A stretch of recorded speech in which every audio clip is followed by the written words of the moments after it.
Divine Principle, Part 2, Chapter 1, The Providence to Lay the Foundation for Restoration. Section 2, The Providence of Restoration in Noah's Family. Cain killed Abel, thereby preventing the providence of restoration in Adam's family from being accomplished. Nevertheless, God had predestined absolutely the fulfillment of the purpose of creation, and his will remained unchangeable. Hence, upon the foundation of the loyal heart which Abel demonstrated toward heaven, God chose Seth in his place. From among Seth's descendants, God chose Noah's family to substitute for Adam's family, and commenced a new chapter of his providence. It's written that God judged the world by the flood, and God said to Noah, I have determined to make an end of all flesh, for the earth is filled with violence to them. Behold, I will destroy them with the earth. This shows us that Noah's time was the last days. God intended to accomplish the purpose of creation after the flood judgment by sending the Messiah upon the foundation laid by Noah's family. And for this reason, Noah's family was responsible to fulfill the indemnity condition to restore the foundation of faith, then the indemnity condition to restore the foundation of substance, and they were to restore the indemnity through indemnity the foundation for the Messiah, which Adam's family had failed to lay. The foundation of faith. The central figure for the foundation of faith. In the providence of restoration through Noah's family, Noah was the central figure to restore the foundation of faith. God called Noah 10 generations, or 1600 biblical years, after Adam, for the purpose of fulfilling the will which he had intended to realize through Adam. Accordingly, God bestowed his blessings upon Noah. Be fruitful and multiply, much as earlier he had bestowed the 3 great blessings upon Adam. In this sense, Noah was the second ancestor of humanity. Noah was called when the earth was filled with violence. During all kinds of derision and mockery, he worked for 120 years on a mountain to build the ark in absolute obedience to God's instructions. Upon this condition of faith, God could bring the flood judgment centered on Noah's family. In this sense, Noah was the first father of faith, although we commonly regard Abraham as the father of faith. In fact, Noah was to have had the honor. As we shall see, it was due to his son Ham's sinful act that the mission of the father of faith was transferred from Noah to Abraham. In the case of Adam, it was explained that although he should have been the central figure to restore the foundation of faith, he could not offer the sacrifice himself. Noah's situation was different. He was called by God upon the foundation of Abel's loyal and faithful heart in making an acceptable symbolic offering. In regard to his lineage, Noah was a descendant of Seth, who had been chosen to replace Abel. Furthermore, Noah was a righteous man in the sight of God. For these reasons, he was qualified to make the symbolic offering to God by building the ark. The object for the condition in restoring the foundation of faith. The object for the condition by which Noah was to restore the foundation of faith was the ark. The ark was full of symbolic significance. Before Noah could stand in place of Adam as the second human ancestor, he first had to make an indemnity condition for the restoration of the cosmos, which had been lost to Satan due to Adam's fall. Hence, in the object for this condition, which Noah had to offer in an acceptable manner, should symbolize the new cosmos. He offered the ark as this object. The ark was built with 3 decks, symbolizing the cosmos, which had been created through the 3 stages of the growing period. The 8 members of Noah's family who entered the ark represented the 8 members of Adam's family, who had been invaded by Satan, had to be restored through indemnity. Thus, the ark symbolized the cosmos. Noah, its master, symbolized God. The members of his family symbolized humanity, and the animals brought into the ark symbolized the entire natural world. After the ark was completed, God judged the world with the flood for 40 days. What's the purpose of the flood? According to the principle of creation, human beings were created to serve only one master. Since humanity was under the bondage of Satan, full of corruption and debauchery, for God to relate with them, he would have had to assume the position of a second master. That would have been unprincipled. Therefore, God brought about the flood judgment, eliminating sinful humanity, in order to raise up a family who would relate only with him. Why did God choose a 40-day period for the flood? The significance of the 40-day period should be understood in terms of the meaning of the numbers 4 and 10. The number 10 signifies unity. It was 10 generations after Adam that God called upon Noah to restore to indemnity the will which he could not fulfill through Adam. By fulfilling a period of indemnity containing the number 10, God meant to bring the dispensation back into unity with his will. Furthermore, since the goal of restoration is to complete the four-position foundation, God worked to raise up each of these 10 generations by setting up an indemnity period to restore the number 4. In total, the period from Adam to Noah was an indemnity period to restore the number 40. Due to the lustfulness of the people of those days, however, this indemnity period of the number 40 was defiled by Satan. This dispensation of Noah's Ark was God's new attempt to complete the four-position foundation. Therefore, God set the period of the flood judgment at 40 days as the indemnity period to restore the number 40, which had been defiled when the earlier period was lost to Satan. By fulfilling this numerical period of indemnity, God intended to restore the foundation of faith. The number 40 thus became characteristic of the dispensations for the separation of Satan, which are necessary for restoring the foundation of faith. There are many examples of this.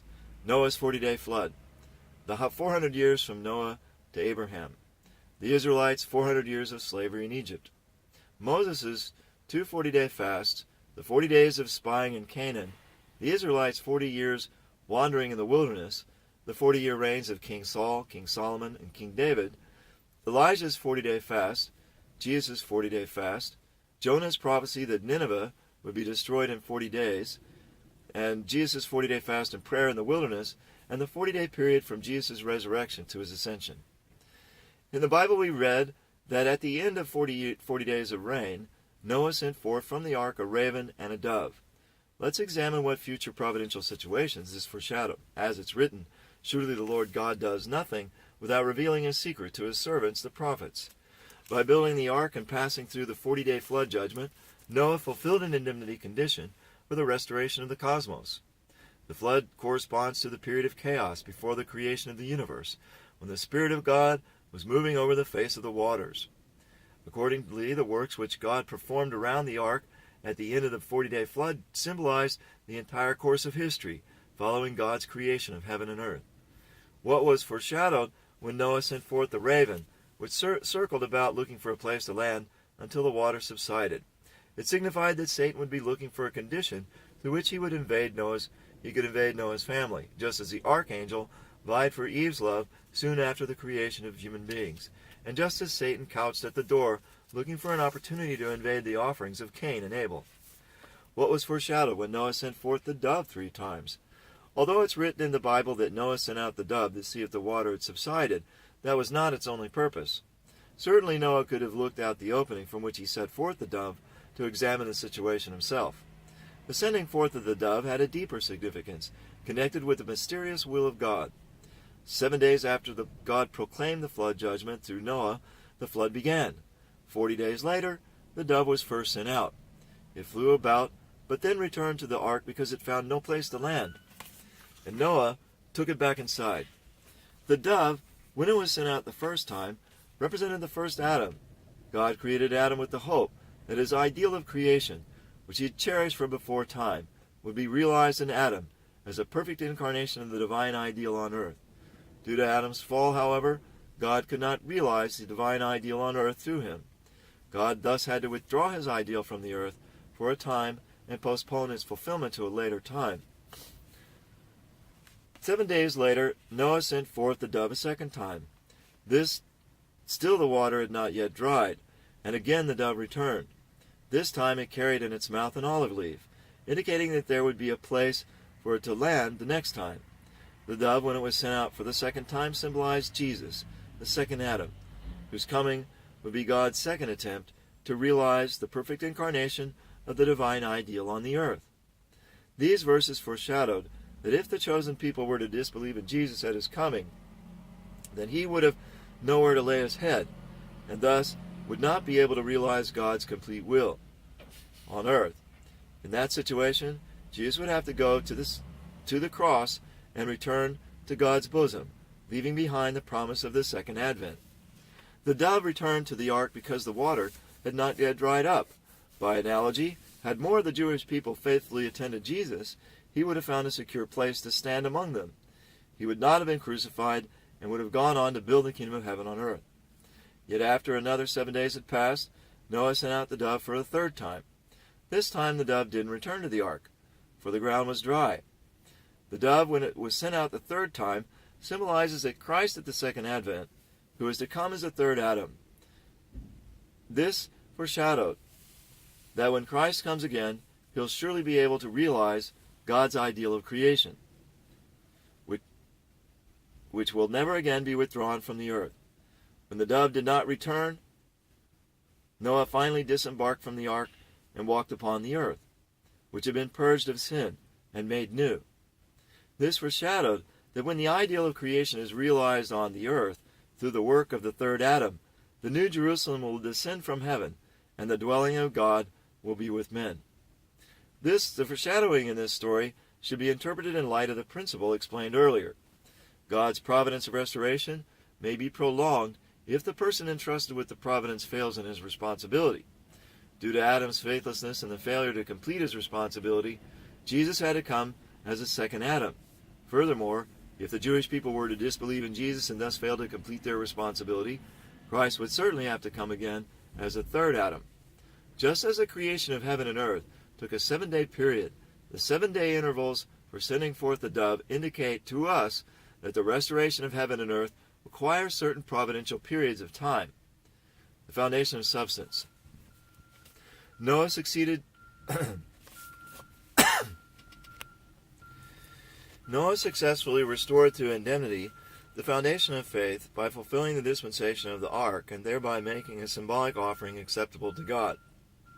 In doing so, Noah fulfilled both the indemnity conditions for the restoration of all things and the indemnity condition for the restoration of human beings. Upon this foundation, Noah's sons, Shem and Ham, were then to have stood in the position of Cain and Abel, respectively. Had they then succeeded in the substantial offering, by fulfilling the indemnity condition to remove the fallen nature, they would have laid the foundation of substance. For Noah's family to make an acceptable substantial offering, Ham, Noah's second son, was to restore the position of Abel, Adam's second son. He was supposed to become the central figure of the substantial offering, just as Abel was the central figure of his family's substantial offering. In Adam's family, Abel had successfully made the symbolic offering in Adam's place to restore to indemnity the foundation of faith and to be qualified as a central figure of the substantial offering. In the case of Noah's family, it was Noah, not Ham, who made the symbolic offering. Therefore, for Ham to stand in the position of Abel as one who has succeeded in making the symbolic offering, he had to become inseparably one in heart with his father Noah. Let's examine how God worked to help Ham become one in heart with Noah. The Bible reports that when Ham saw his father lie naked in his tent, he felt ashamed of Noah and took offense. Ham stirred up the same feelings in his brothers, Shem and Japheth. Swayed by Ham to feel ashamed of their father's nakedness, and turning their faces so as not to behold the sight, they walked backwards and covered their father's body with a garment. This act constituted a sin, so much so that Noah rebuked Ham, cursing his son to be a slave to his brothers. Why did God conduct this dispensation? Why was it such a sin to feel ashamed of nakedness? To understand these matters, let's first recall what constitutes sin. Satan cannot manifest his powers, including the power to exist and act, unless he first secures an object partner with whom he can make a common base and engage in a reciprocal relationship of giving and receiving. Whenever a person makes a condition for Satan to invade, it means that he has allowed himself to become Satan's object partner, thereby empowering Satan to act. This constitutes sin. Next, let's examine why God tested Ham by having him behold Noah's nakedness. We saw that the ark symbolized the cosmos, and that the events occurring immediately after the dispensation of the ark represented the events which took place immediately after the creation of the cosmos. Hence, Noah's position right after the flood was much like that of Adam after the creation of heaven and earth. Adam and Eve before the fall were close in heart and innocently open with each other and with God. As it is written, they were not ashamed of their nakedness. Yet after they fell, they felt ashamed of their nakedness. They covered their lower parts with fig leaves and hid among the trees of the garden, fearing that God would see them. This shame was an indication of their inner reality, for they had formed a bond of blood ties with Satan by committing sin with their sexual parts. By covering their lower parts and hiding, they expressed their guilty conscience, which made them feel ashamed to come before God. Noah, who had severed ties with Satan through the 40-day flood judgment, was supposed to secure the position of Adam right after the creation of the universe. God expected that the members of Noah's family would react to Noah's nakedness without any feelings of shame and without any thought to conceal his body. God wanted to recover the joyful heart which he had felt when looking at Adam and Eve in their innocence before the fall by taking delight in the innocence of Noah's family. To fulfill such a profound wish, God had Noah lie naked. Had Ham been one in heart with Noah, regarding him with the same heart and from the same standpoint as God, he would have looked upon his father's nakedness without any sense of shame. He thus would have fulfilled the indemnity condition to restore in Noah's family the state of Adam and Eve's innocence before the fall. We can thus understand that when Noah's sons felt ashamed of their father's nakedness and covered his body, it was tantamount to acknowledging that they, like Adam's family, after the fall, had formed a shameful bond of kinship with Satan, and were thus unworthy to come before God. Satan, like the raven hovering over the water, was looking for a condition to invade Noah's family. He attacked the family by taking Noah's sons as his object partners, when they in effect acknowledged that they were of his lineage. When Ham felt ashamed of his father's nakedness and acted to cover it up, he made a condition for Satan to enter. Hence, his feeling and act constituted a sin. Consequently, Ham could not restore through indemnity the position of Abel in which to make the substantial offering. Since he could not establish the foundation of substance, the providence of restoration in Noah's family ended in failure. Is it always sinful to regard nakedness with a sense of shame? No. Noah's was a special case. In the position of Adam, Noah had the mission to remove all of Adam's conditions, which he'd left vulnerable to Satan's attack.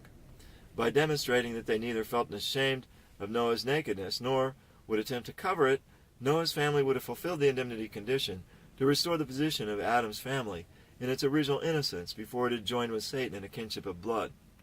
Therefore, this was an indemnity condition which only Noah's family was required to fulfill. Some lessons from Noah's family. It's difficult for anyone to understand how Noah persisted in building the ark on the mountain for over 120 long years, all the while enduring harsh criticism and ridicule. Ham knew well that his family had been saved by his father's labors. Considering these things, Ham should have had such respect for his father that he would overcome his personal offense at Noah's nakedness and have some understanding of it. Yet instead of trusting Noah, who had been justified by heaven, Ham criticized him from a self-centered perspective and showed his displeasure by his actions. His disrespect had the effect of frustrating God's long labors to work his providence through Noah's family. We too need humility, obedience, and patience to walk the path toward heaven. Next, the providence in Noah's family teaches us about God's conditional predestination of the fulfillment of his will, and his respect for the human portion of responsibility. God found Noah's family after 1,600 years of preparation. He guided Noah for 120 years while he constructed the ark and raised up his family, at the cost of sacrificing the rest of humanity in the flood. However, even though they had been his beloved in the providence of restoration, when Ham made a seemingly small mistake, allowing Satan to taint them, the entire will centering on Noah's family came to naught. Finally, the providence through Noah's family teaches us about God's conditional predestination of human beings. Despite the fact that God had striven arduously for a long time to find Noah and raise him up as the father of faith, when his family couldn't fulfill its responsibility, God, though regretful, did not hesitate to abandon him and choose Abraham in his place. Section 3. The providence of restoration in Abraham's family. Due to Ham's fallen act, the providence of restoration in Noah's family was not fulfilled. Nevertheless, God had absolutely predestined that his purpose of creation would one day be realized. Therefore, upon the foundation of Noah's heart, of loyalty toward heaven, God called Abraham and commenced a new chapter in the providence of restoration with his family. Abraham's family was to restore the foundation for the Messiah, which Noah's family had left incomplete, and receive the Messiah upon that foundation. Thus, as Noah before him, Abraham had to restore through indemnity the foundation of faith, and his sons had to restore through indemnity the foundation of substance. The foundation of faith. The central figure for the foundation of faith.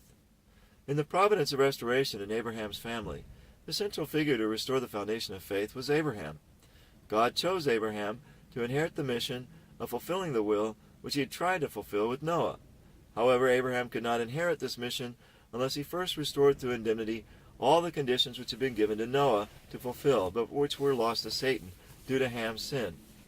The first conditions which Noah's family lost to Satan were the 10 generations, from Adam to Noah, and the 40-day period of judgment. Therefore, Abraham had to restore through indemnity another 10 generations. Each of these 10 generations was to restore the number of 40, which represented the flood judgment. Once the 40-day flood ended in failure, the restoration of each generation had to span its entire length. This could not be accomplished in only 40 days. The providence to restore the flood in each of those 10 generations had to take a longer period of time, 40 years. This is similar to the situation in Moses' time, when the restoration of the failed 40-day spying mission required the people to wander in the wilderness for 40 years.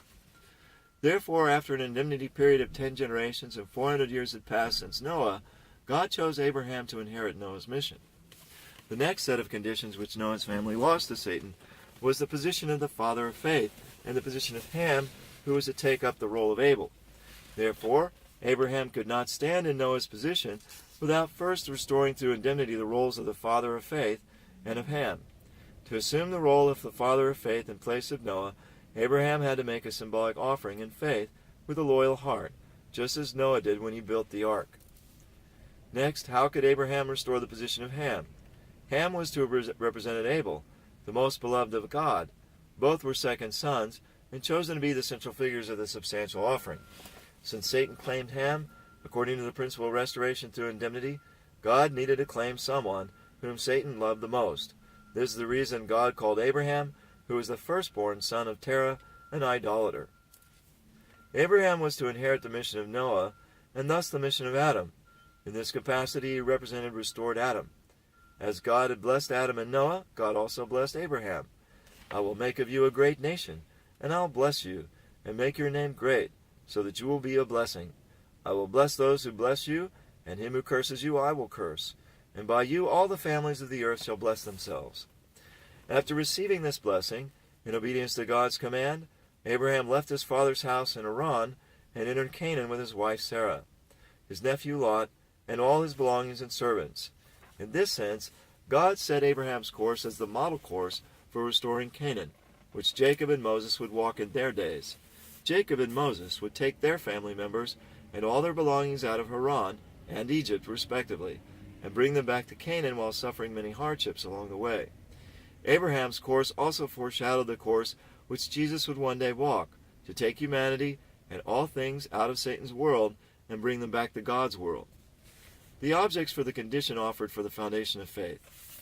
Abraham's symbolic offering. God commanded Abraham to offer a dove and a pigeon and a ram and a goat and a heifer. These were the objects for the condition which he offered to restore the foundation of faith. But before he could make the symbolic offering, Abraham had to demonstrate right faith, just as Noah before him was accounted righteous prior to building the ark as his symbolic offering. The Bible doesn't explain clearly how Noah demonstrated his faith, but from the verse Noah was a righteous man, blameless in his generation, Noah walked with God, we can deduce that Noah demonstrated faith before he was deemed worthy to receive God's commandment to build the ark. In truth, those who walk the providence of restoration must continually strengthen their faith. Let us investigate how Abraham strengthened his faith in preparation for making the symbolic offering. Since Noah was the second human ancestor, for Abraham to restore the position of Noah, he also had to assume Adam's position. For this reason, he was required to make a symbolic indemnity condition to restore the position of Adam's family before he could make the actual symbolic offering. In this regard, the Bible gives an account of a trip Abraham made to Egypt because of a famine. In Egypt, Abraham feared that the Pharaoh would desire his beautiful wife Sarah and kill him if he knew that he was her husband. While she posed as Abraham's sister, the Pharaoh took Sarah for himself. Thereupon, God chastised the Pharaoh Abraham took back his wife along with his nephew Lot and the abundant wealth which the Pharaoh had given him, and they left Egypt. Without knowing it, Abraham walked the providential course to make a symbolic indemnity condition to restore the position of Adam's family. When the archangel took Eve, capturing under his dominion all of Eve's descendants in the natural world, Adam and Eve were still brother and sister.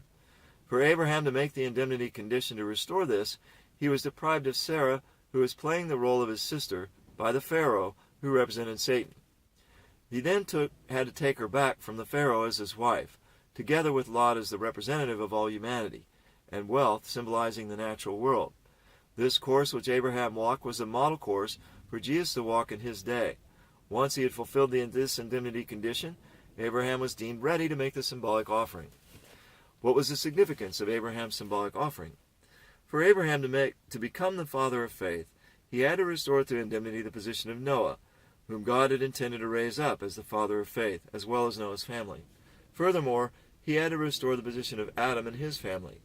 Abraham was thus required to offer in an acceptable manner objects for the condition to restore all that Cain and Abel were supposed to accomplish through their sacrifices, and all that Noah's family was trying to accomplish through the dispensation of the ark. Abraham's symbolic offering consisted of objects with such symbolic meanings. Abraham offered 3 types of objects as the condition for his symbolic offering.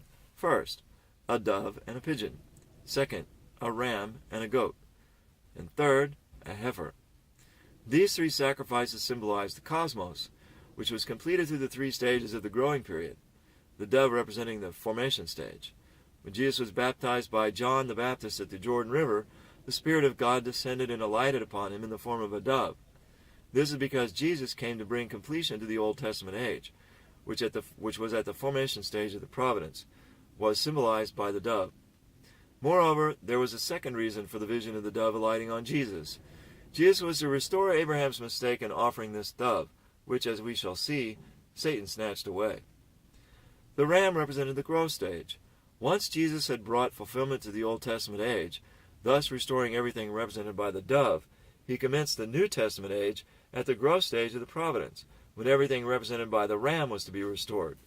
After John the Baptist testified that he had seen the Spirit descend upon Jesus as a dove, meaning that Jesus was the one to complete the formation stage of the providence, he testified that Jesus would begin the growth stage mission, saying, "Behold, the Lamb of God, who takes away the sins of the world." The heifer represented the completion stage. It's written that once, when Samson put forth a riddle to the Philistines, they obtained the answer by having Samson's wife press him to reveal it. Samson said to them, "If you'd not plowed with my heifer, you would not have found out my riddle." Here metaphorically calling his wife a heifer. Jesus came as the bridegroom to all of humanity. All devout believers should become his brides, awaiting the time of his return. After these brides celebrate the marriage of the Lamb with Jesus, their bridegroom, they're to live in the kingdom of heaven in spiritual oneness with him and his wives. Therefore, the completed Testament age, followed by the second advent of the Jesus, is the age of the heifer, or the age of the wife. The reason why some spiritual mediums have received the revelation that the present era is the age of the cow, or heifer, is because we are entering the completion stage. What were the 3 sacrifices to indemnify? Abraham was to restore by this offering all that God could not restore through the symbolic offerings made by the families of Adam and Noah. Offerings that were made properly, but then forfeited to Satan due to subsequent failures. Abraham's offerings were also to make a symbolic indemnity condition as restitution for their failures in making the substantial offering. In other words, the purpose of Abraham's symbolic offering of the 3 types of objects for the condition was to restore in his generation, horizontally, all the indemnity conditions which had accumulated in the course of the providence vertically through the 3 generations of Adam, Noah, and Abraham. Why did Abraham place the 3 sacrifices, the dove and the pigeon, the ram and the goat, and the heifer, symbolizing the formation, growth, and completion stages, on one altar? Before the fall, Adam was responsible to grow through all 3 stages in his one lifetime.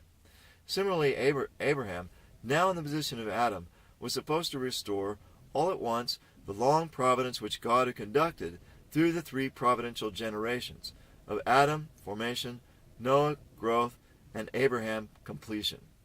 Through one offering, he could restore all the defiled conditions containing the number 3.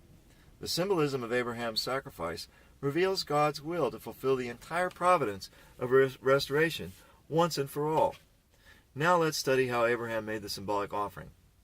He said to him, "Bring me a heifer 3 years old, a she-goat 3 years old, a ram 3 years old, a turtle dove, and a young pigeon."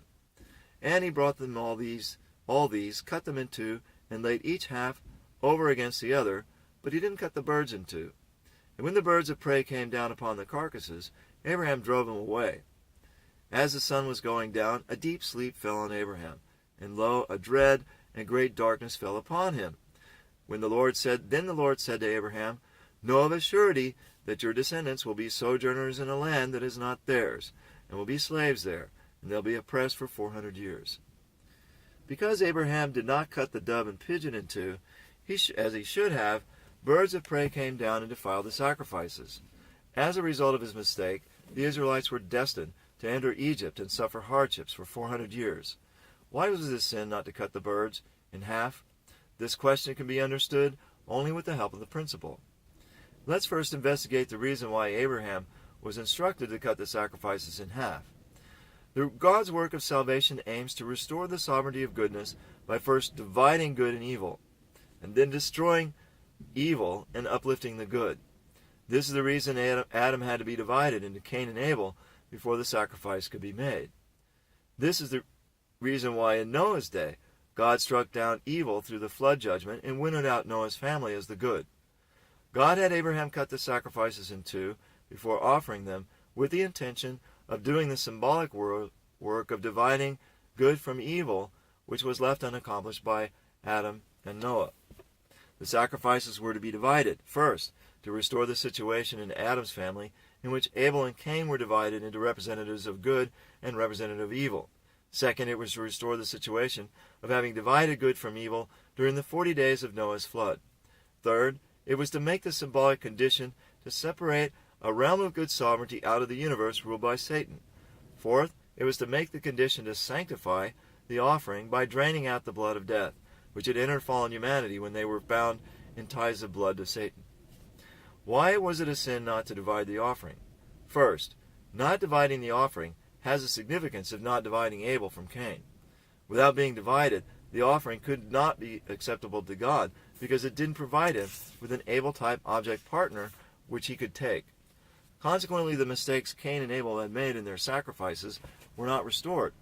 Second, not dividing the offering was tantamount to repeating the failure of the providence in Noah's time, when good and evil remained undivided despite the flood. Like the failure of Noah's family, Abraham's failure to divide the offering also deprived God of his good object partner. Thus it repeated the mistake which was made at the dispensation of the flood, a failure. Third, not dividing the offering meant that there was no symbolic condition to separate a realm of God's good sovereignty out of the universe under Satan's dominion. Fourth, because the blood of death was not drained out of it, not dividing the offering meant it couldn't be sanctified,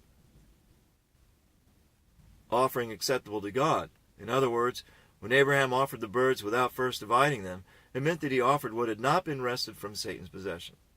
His mistake had the effect of acknowledging Satan's claim of possession over them. The dove, symbolizing the formation stage, remained in Satan's possession. Consequently, Satan also claimed the ram, symbolizing the growth stage, and the heifer, symbolizing the completion stage, both of which were to be fulfilled based on the formation stage. Since it had the effect of handing over the entire symbolic offering to Satan and not dividing the birds, constituted a sin. Next, let's examine what's meant by the verse that birds of prey descended upon the carcasses. Since the fall of the first human ancestors, Satan has always been stalking those with whom God worked to fulfill his will. When Cain and Abel were making their sacrifices, Satan was couching at the door. In the story of Noah, the rave circling about signifies how Satan was looking for an opportunity to invade Noah's family right after the flood. Similarly, when Abraham was making his symbolic offering, Satan was on the lookout for an opportunity to seize the sacrifice. He profaned it as soon as he saw that the birds were not divided. The Bible describes this with the image of birds of prey descending upon the sacrifice. Abraham's mistake in the symbolic offering caused the offering to be defiled. All the conditions God had intended to restore through it were lost. As a consequence, Abraham's descendants had to suffer oppression and slavery for 400 years in the land of Egypt. Let's investigate the reason for this. God called upon Abraham and commanded him to make the symbolic offering at the completion of a 400-year period for the separation of Satan. This period had been set up to restore through indemnity the 10 generations from Adam to Noah and the 40-day period of the flood judgment, lost to Satan due to Ham's sin. It was also the indemnity period necessary to establish Abraham as the father of faith when he completed the symbolic offering.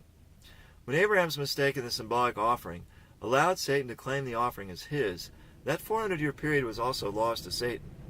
To recreate on the national level the situation before Abraham's failure in the symbolic offering, which was itself parallel to when Noah was called upon to build the ark, God set up another 400-year period for the separation of Satan.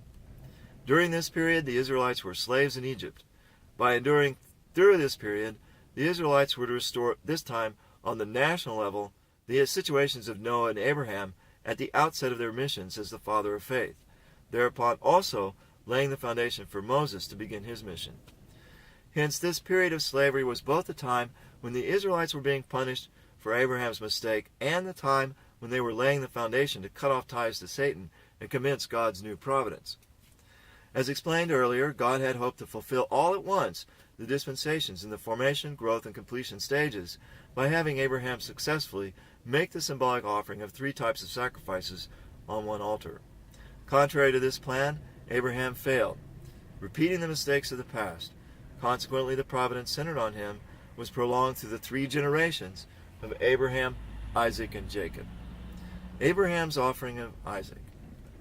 After Abraham failed in the symbolic offering, God commanded him to sacrifice his only son, Isaac, as a burnt offering. In this way, God began a new dispensation for the purpose of restoring through indemnity Abraham's failure. According to the principle of predestination, when someone whom God has foreordained to accomplish a certain portion of his will fails to complete his responsibility, God doesn't use him a second time. Why then did God work with Abraham again when he had him offer Isaac?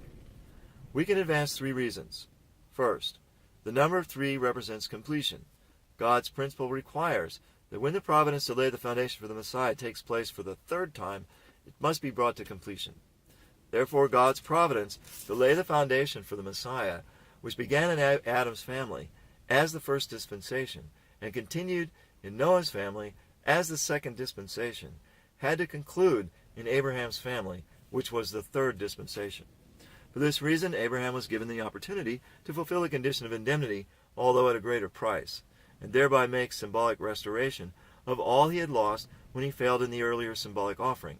This greater indemnity condition was the offering of his son as a sacrifice, Isaac as a sacrifice.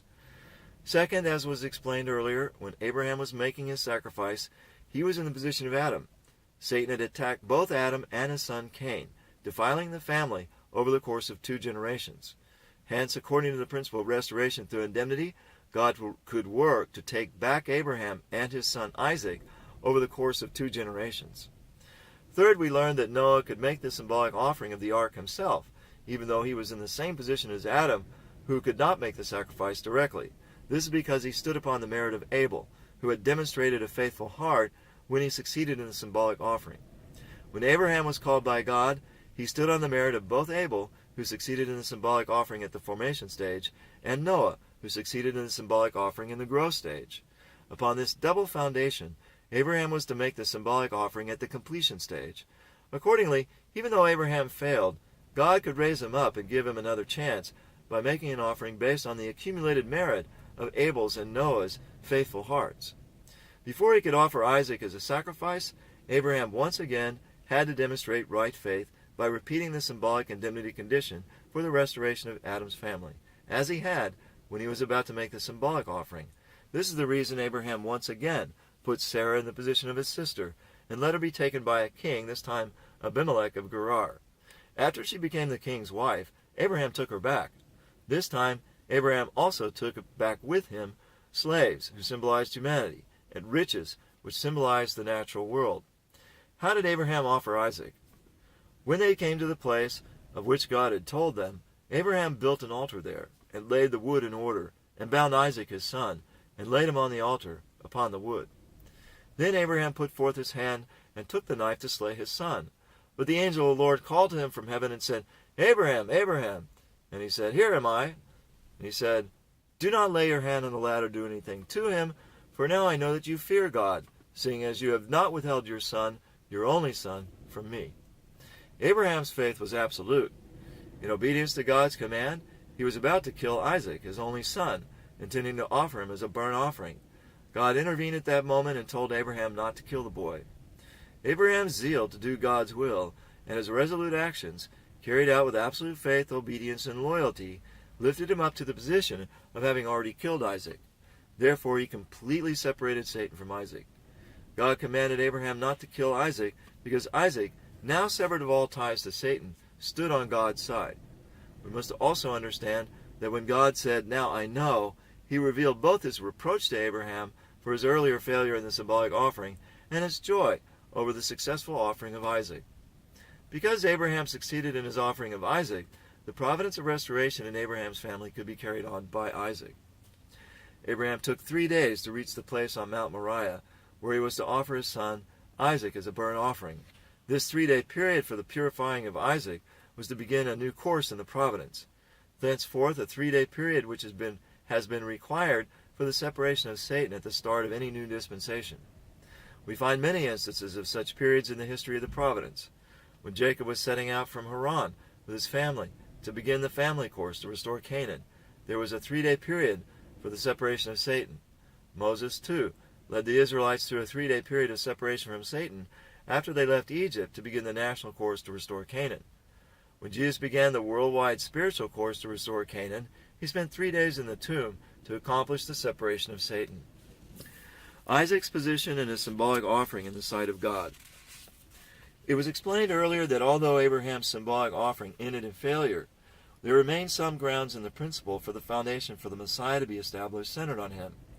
Yet since he failed to fulfill his responsibility, Abraham was not qualified to repeat the symbolic offering himself. Somehow, God had to find a way to regard Abraham as though he had not failed in the symbolic offering, or cause the prolongation of the providence. To achieve this, God commanded Abraham to offer Isaac as a burnt offering.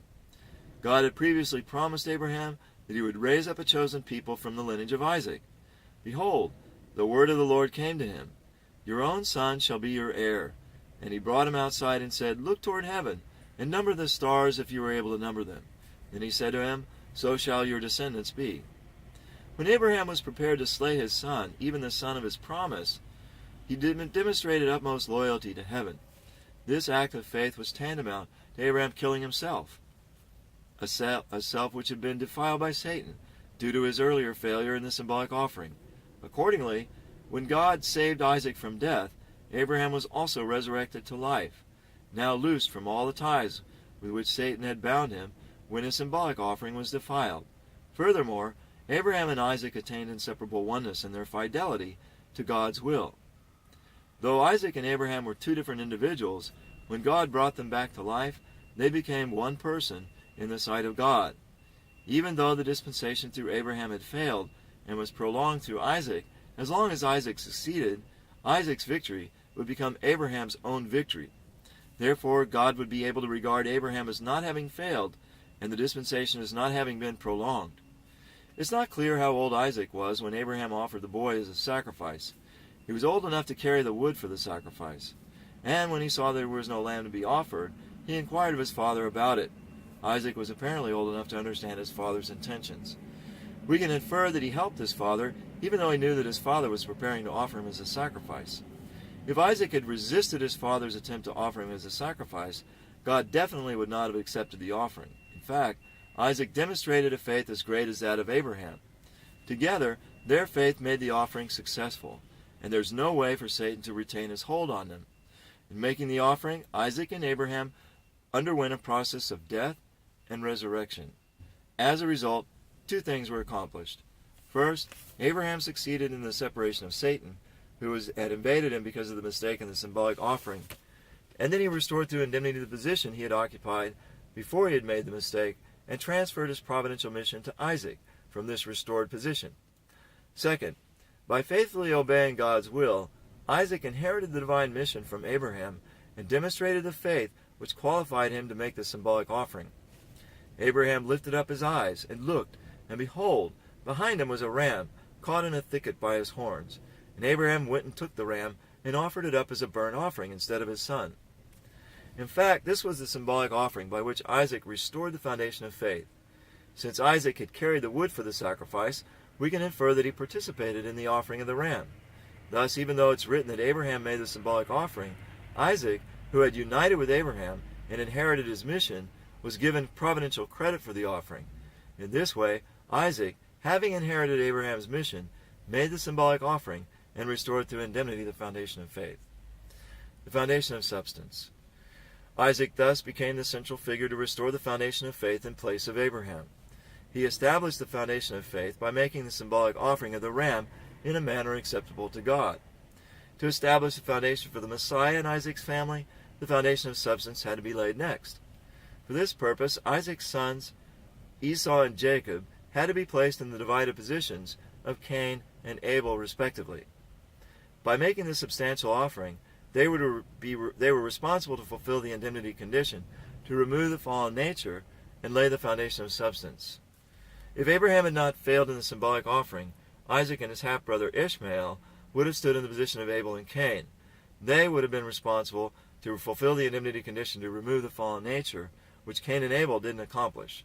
However, because Abraham failed in the offering, God set up Isaac in the position of Abraham and Esau and Jacob in the positions originally intended for Ishmael and Isaac. It was then up to Esau and Jacob to fulfill the indemnity condition to remove the fallen nature.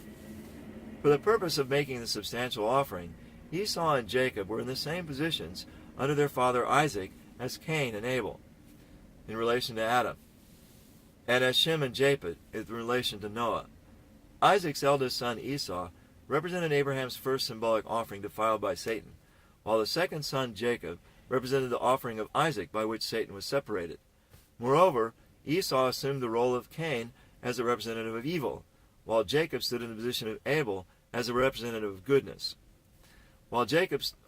Esau and Jacob began fighting inside their mother's womb because they were in these opposing positions. Even then, God loved Jacob and hated Esau. But this was for a providential reason. They were supposed to restore through indemnity the mistakes which Cain and Abel had made in their offering. However, before Esau and Jacob could fulfill the indemnity condition to remove the fallen nature and make the substantial offering, Jacob first had to fulfill the indemnity condition to restore the position of Abel. In all, Jacob had the following missions. First, he should fulfill the indemnity condition to restore the position of Abel, the central figure of the substantial offering. Next, he should make the substantial offering.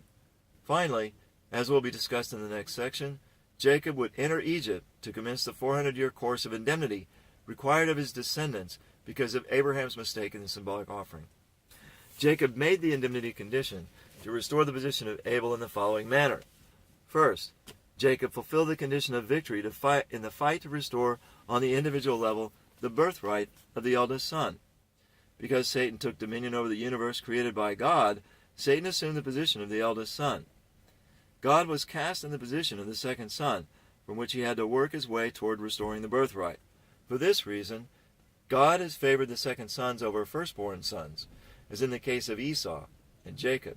I have loved Jacob, but I have hated Esau. Jacob is the second son, who had the responsibility to restore the birthright of the firstborn son, cleverly obtained it from Esau in exchange for some bread and a pottage of lentils. Because Jacob highly valued the birthright and worked to reclaim it from his brother, God had Isaac bless him. On the contrary, God did not bless Esau because he thought so little of his birthright that he traded it for a bowl of lentil pottage. Second, Jacob went to Haran, which represented the satanic world, and after suffering through 21 years of drudgery, he triumphed over Laban in the fight to restore the birthright by gaining family and wealth as his due inheritance. After winning this victory, Jacob returned to Canaan. Third, on his way back to Canaan, the land of the promised blessing, Jacob triumphed in wrestling with an angel at the ford of Jabbok, thereby restoring dominion over the angel in a substantial struggle. Through these three victories, Jacob restored through indemnity the position of Abel, and thereupon Jacob became the central figure of the substantial offering. Esau and Jacob thus secured the positions in which Cain and Abel had stood at the moment when God accepted Abel's offering. Accordingly, for Jacob and Esau to fulfill the indemnity condition, to remove the fallen nature, Esau needed to love Jacob, respect him as his mediator to God, obediently submit to Jacob's directions, and finally multiply goodness by inheriting goodness from the bearer of God's blessing. Indeed, when Jacob returned to Canaan with his family and wealth after enduring 21 years of hardship in Haran, he moved Esau to overcome his former hostility. And Jacob lifted up his eyes and looked, and behold, Esau was coming, and 400 men with him. So he divided the children among Leah and Rachel and the 2 maids. And he put the maids with their children in front, then Leah with her children, and Rachel and Joseph last of all. He himself went on before them, bowing himself to the ground 7 times, until he came near to his brother. But Esau ran to meet him, and embraced him, and fell on his neck and kissed him, and they wept. When Esau opened his arms and affectionately welcomed Jacob, they fulfilled the indemnity condition to remove the fallen nature. For the first time the foundation of substance was laid successfully. When Jacob and Esau succeeded in making this substantial offering, they restored through indemnity the previous failures in making the substantial offerings, the failures of Cain and Abel, and Adam's family, and of Ham and Shem and Noah's family. Their victory in the providence centered on Abraham also restored through indemnity horizontally in one family the long vertical course of history in which God had been working to restore the foundation of substance. Esau had been in the position to be hated by God from the time he was inside his mother's womb, only because he had been given the role of Cain, who was on Satan's side, for the purpose of setting up an indemnity condition in the providence of restoration. Once he submitted to Jacob and completed his portion of responsibility, he stood in a position of restored Cain and was able to at last receive God's love. The foundation for the Messiah. God's work to lay the foundation for the Messiah, which he first tried to establish in Adam's family, had to be conducted 3 times, because the central figures of the providence of restoration could not fulfill their portion of responsibility. The 3rd attempt was in Abraham's time, yet even this was prolonged when he failed in the symbolic offering. Isaac and his family inherited the will and laid the foundation of faith and the foundation of substance. At last the foundation for the Messiah was established. One would expect that the Messiah would have come on the earth at that time. However, the foundation for the Messiah also requires a social environment conducive to his coming. The foundation must make at least feasible for this satanic world to be restored to God's kingdom, ruled by the Messiah. In the providence in Adam's and Noah's families, there was no other families with which could possibly attack or corrupt the central family. If either of these families had laid the foundation for the Messiah on the family level, the Messiah could have come without opposition. However, by Abraham's time, fallen people had already built up satanic nations, which could have easily overpowered Abraham's family. Hence, even though the foundation for the Messiah was laid at that time, it was a limited foundation. On the family level, the Messiah could not have safely come on that foundation. A foundation of a sovereign state was needed to cope with the nations of the satanic world. Such support would have been necessary even if Abraham had not failed in the symbolic offering, but had succeeded with his sons Isaac and Ishmael in making the substantial offering to lay the family foundation for the Messiah. It still would not have been safe for the Messiah to come until Abraham's descendants had multiplied in Canaan and established a national foundation for the Messiah. As it was, though the descendants of Isaac had established the family foundation for the Messiah, they would leave their homeland and suffer in a foreign land for 400 years as the penalty for Abraham's mistake. Despite their suffering in Egypt, they would flourish and consolidate as a people. They would return to Canaan and build the national foundation for the Messiah as a sovereign nation prepared for the Messiah and his work. A course of indemnity had been placed upon the shoulders of Abraham's descendants due to his mistake in the symbolic offering. Jacob was to begin this course of indemnity, not Isaac. Indeed, the one who shoulders the major burden in walking the course of indemnity is the Abel-type person who serves as the central figure of this substantial offering. Abel and Adam's family, Ham and Noah's family, Isaac and Abraham's family, and Jacob and Isaac's family carried the major burdens in walking the indemnity courses set down for their families. Among them, Jacob was the only able figure who stood upon the foundation for the Messiah. Therefore, he would walk the model course for the separation of Satan, setting the pattern for the Messiah to follow at his coming. Jacob's family stood upon the foundation for the Messiah, which had been completed in Isaac's family.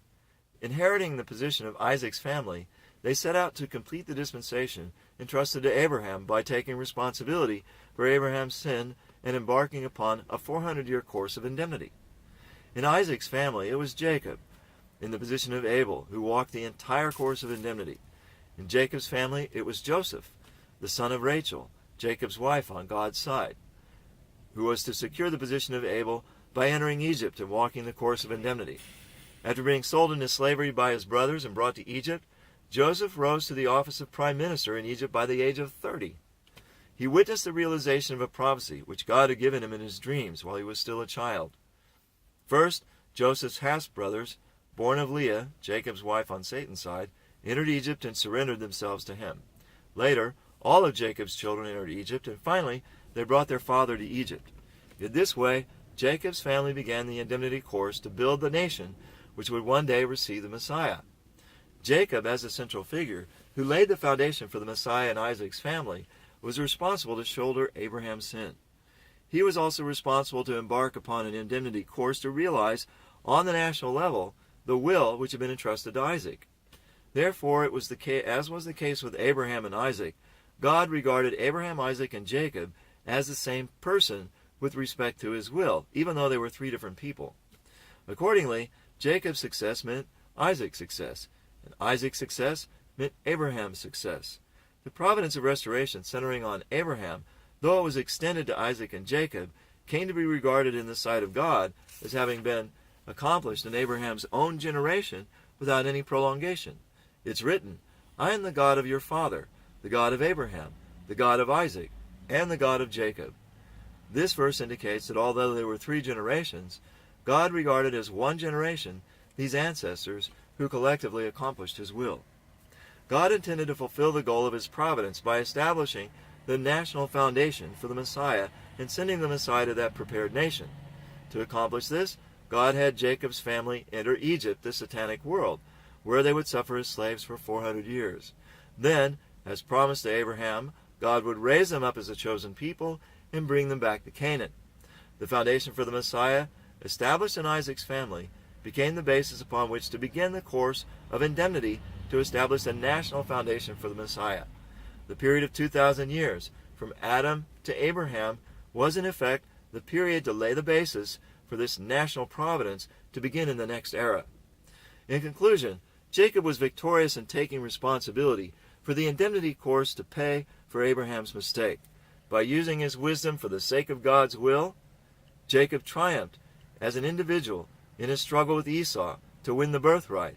He entered Haran, and as a family, triumphed in a 21-year struggle with his uncle Laban to win the birthright.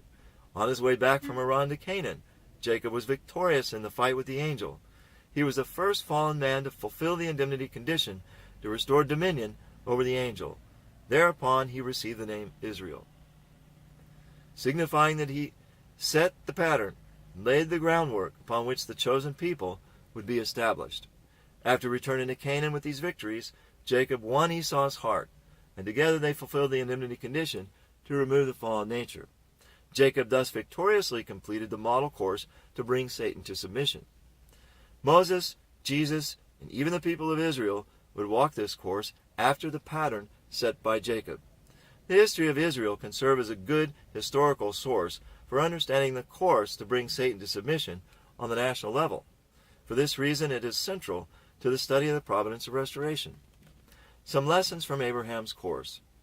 First, Abraham's course demonstrates that God's predestination concerning the manner in which his will is fulfilled is conditional. The providence of restoration cannot be fulfilled by God's power alone. It can only be fulfilled in conjunction with the human portion of responsibility. Hence, although God called upon Abraham for the purpose of fulfilling the providence of restoration, when he failed to complete his responsibility, God's will was not fulfilled.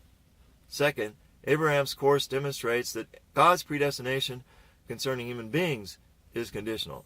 Although God preordained Abraham to be the father of faith, by succeeding in his offering, when he could not complete his responsibility, this mission extended to Isaac and Jacob. Third, Abraham's course shows us that when human beings fail to complete their responsibility, the fulfillment of God's will is always delayed. and its restoration requires fulfillment of a greater indemnity condition. In Abraham's case, God's will was to be accomplished by merely sacrificing animals. Upon his failure, however, it had to be accomplished by offering his beloved son Isaac as a sacrifice, and had to be completed through Isaac and Jacob.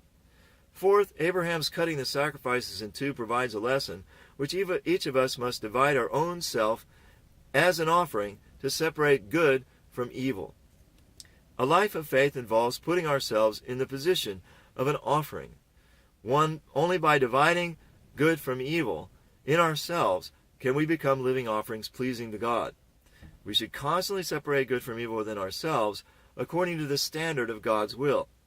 If we neglect to do this, a condition is set up for Satan to invade.